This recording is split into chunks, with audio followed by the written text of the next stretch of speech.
Hi అండి. మొదటిగా శ్రీ పరాభవనామ సంవత్సర ఉగాది శుభాకాంక్షలు.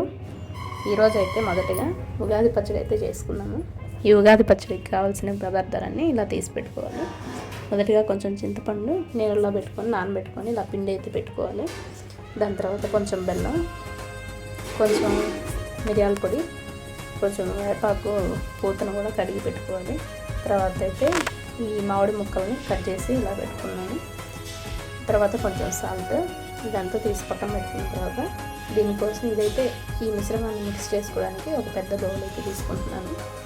ఇలా ఒక బౌల్ తీసుకొని ఆ బౌల్లో మొదటిగా చింతపండు గుజ్జు అయితే వేసుకోవాలి.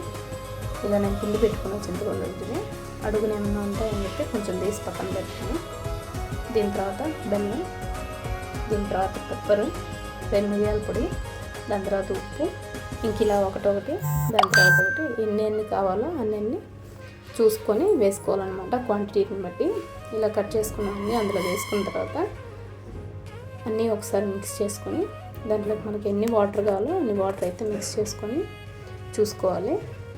ఇలా సరిపడినన్ని అందులో వేసుకున్న తర్వాత అన్నీ ఒకసారి కలుపుకొని, ముందుగా ఉప్పు అయితే చూడకూడదు, ఎందుకంటే ఫస్ట్ ఇది దేవునికి ప్రసాదంగా పెట్టి ఆయనకి సమర్పించిన తర్వాత మనం అయితే తీసుకోవాలన్నమాట. దీన్ని సేవించాలి.